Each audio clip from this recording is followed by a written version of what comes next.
Hey guys, this is Bryson with Jet Heat and Air in Little Rock.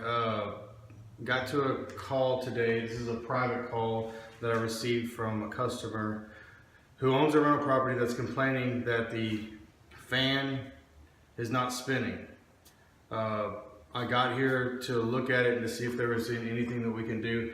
He was talking about replacing the unit, and I asked him about what his expectations were because this was a rental property, and I said, you know, his goal is to get it serviceable for rental.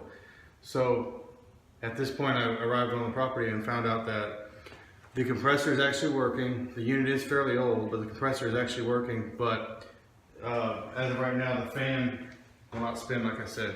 So the first thing you want to check when you come to a home is make sure the power's off, obviously.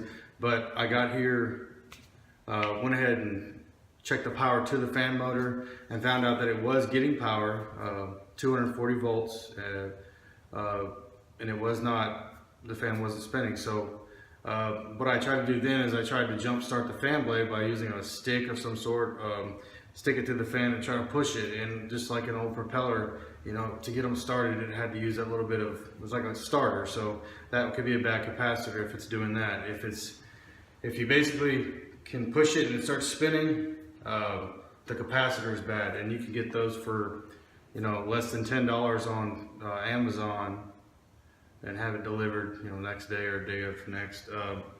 But if it's more serious, it'll be your fan motor, which isn't very hard for someone who's kind of handy, who wants a little weekend project to do something.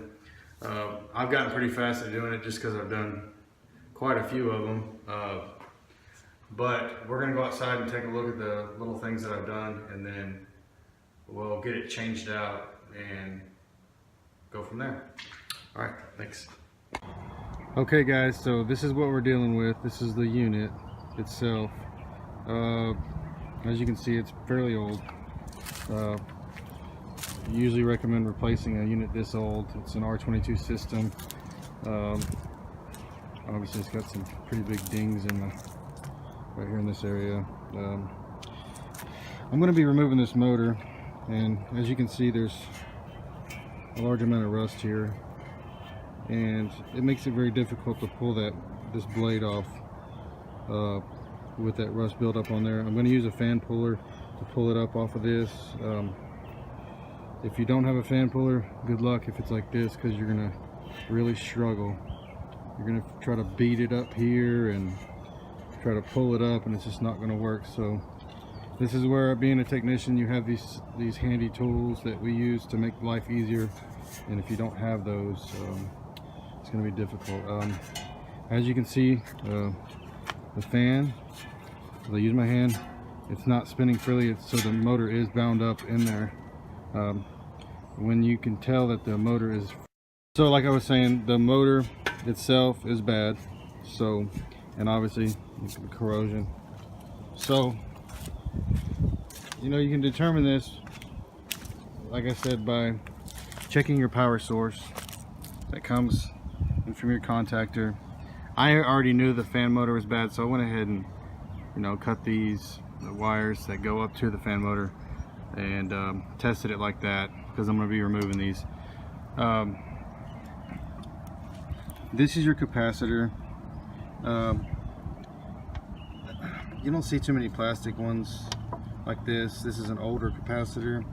The fan motor that I'm going to be putting on is going to have a capacitor that's designated just for this fan, the newer fan, and it's going to give that kickstart that we were talking about earlier.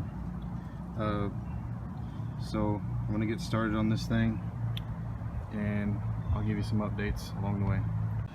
So right now we've tightened these up. I'm going to use my wrench here to tighten these down a little bit more, so that they're grabbing.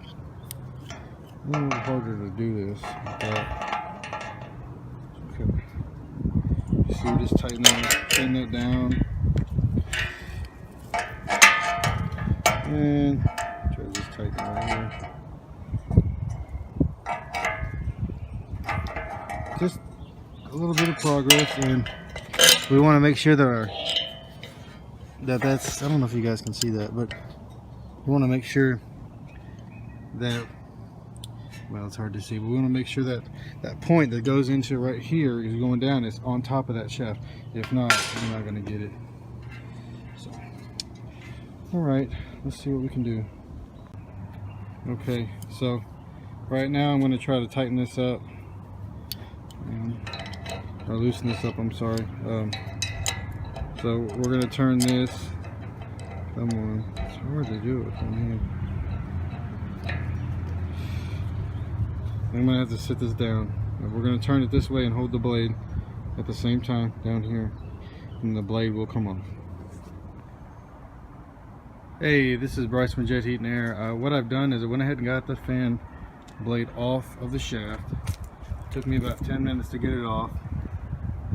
You can see the burrs and all that stuff in here, and yeah, so it was really difficult to get off, and very difficult to spin. So this is what it looks like whenever you have it done. As you can see, the tool has pushed through that shaft where the shaft was at, and then you freed up your fan blade and it sits on there like that. This is an important tool if you're going to try to do this on your own at home. There's the name of it. You want to write that down. I don't recommend doing it yourself. If you've got to buy a fan puller, it's just not worth the stress of doing it. So there's the motor. We're gonna get the new motor out. It is an aftermarket universal motor, and it is right here. It is pretty, they come in handy whenever you're on a service call and you need to replace one, because you can carry these on your truck, and they work for most units. Okay, so we're going to get started on putting the motor on and go from there. Bryson with Jet Heat and Air again. What happened is the fan motor works. We went ahead and replaced ran all your wiring, put a new capacitor in. This is the top of it. These didn't need to be switched around, they're in the right position. You'll see this commonly done sticking out like this on a aftermarket universal motors, just so you can switch it out. You really don't want them hanging down there, and there's really no way to secure those. You just stick them out there and you can zip tie them up. What had happened is, now that we've got everything done, you see my contactor has been pulled in 24 volts, okay? And so we got a secondary issue. These two wires right here coming in, they were red, now they look brown. I am getting power to here, right here, but I'm not getting power up here. So what's happening is, inside this contactor somewhere there is a short, could be melted. So now what we're going to do, they're going to replace that old contactor with a new one, and we're going to put that on, and it should work fine. And then I got to check the refrigerant levels in this thing to make sure it's all good. But the motor is mounted in there, and that's what she looks like mounted up.